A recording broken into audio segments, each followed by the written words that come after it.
Corona ने बदल दी railway की 167 साल पुरानी परंपरा। काले कोट की जगह पीपीई किट में नजर आएंगे टीटीई।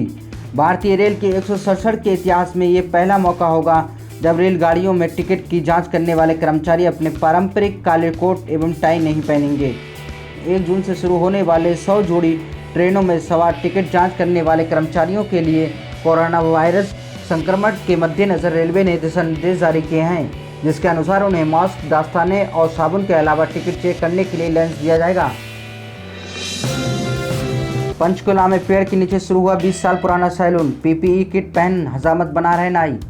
लॉकडाउन में छूट मिलने के बाद दोनों भाइयों ने न सिर्फ सैलून खोला बल्कि कोरोना संक्रमण से बचने के लिए पीपीई किट का भी इस्तेमाल कर रहे हैं।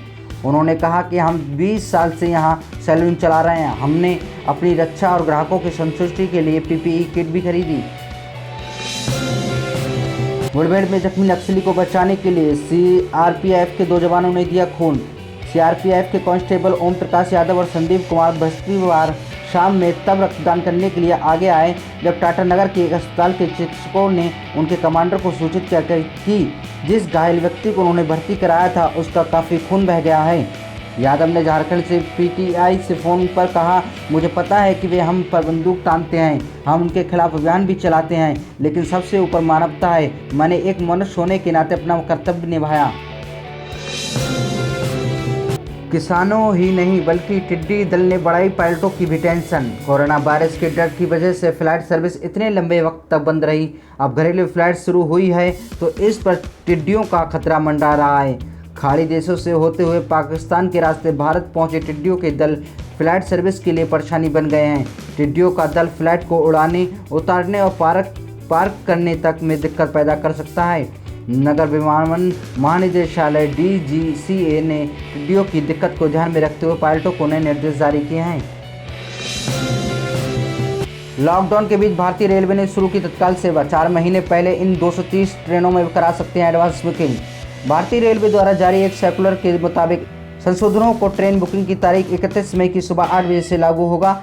इन सभी 230 ट्रेनों में पार्सल और सामान की बुकिंग की अनुमति होगी। अन्य शर्तें जैसे वर्तमान बुकिंग, सड़क किनारे के स्टेशनों के लिए तत्काल टिकट का आवंटन आदि जैसी नियमित समय पर चलने वाली ट्रेनों वैसे ही रहेंगी। सुप्रीम कोर्ट में दायर हुई याचिका। देश को इंडिया नहीं बल्कि भारत या हिंदुस्तान के नाम से संबोधित किया जाए।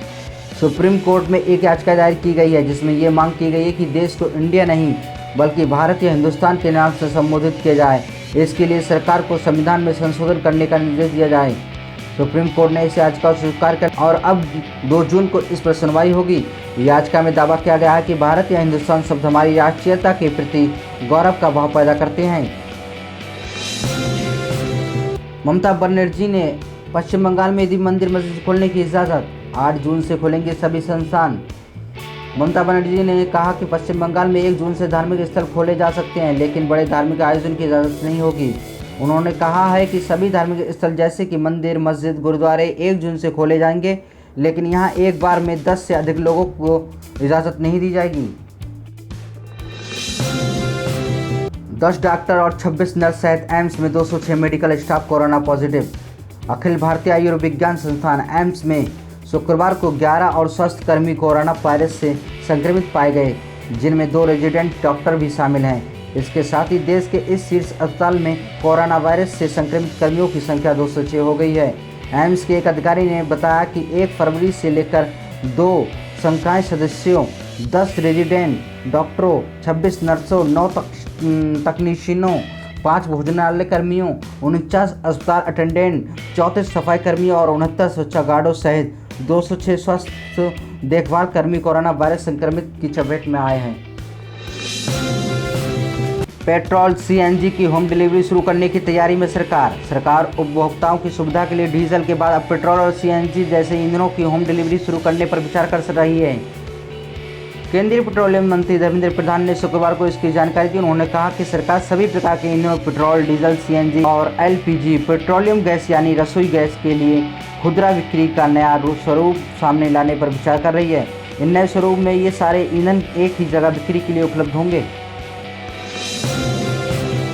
श्रमिक स्पेशल के टॉयलेट में 5 दिन तक पड़ा रहा प्रवासी मजदूर का शव। ट्रेन सैनिटाइज करते हुए समय हुआ खुलासा। लाख मुश्किलें झेलकर प्रवासी मजदूरों की घर वापसी का सिलसिला जारी है। ऐसे में उनके साथ रास्ते में कोई हादसा हो जाए तो भी कोई मदद करने वाला नहीं है। मानवता को शर्मसार करने वाला एक मामला गुरुवार शाम झांसी स्टेशन पर सामने आया।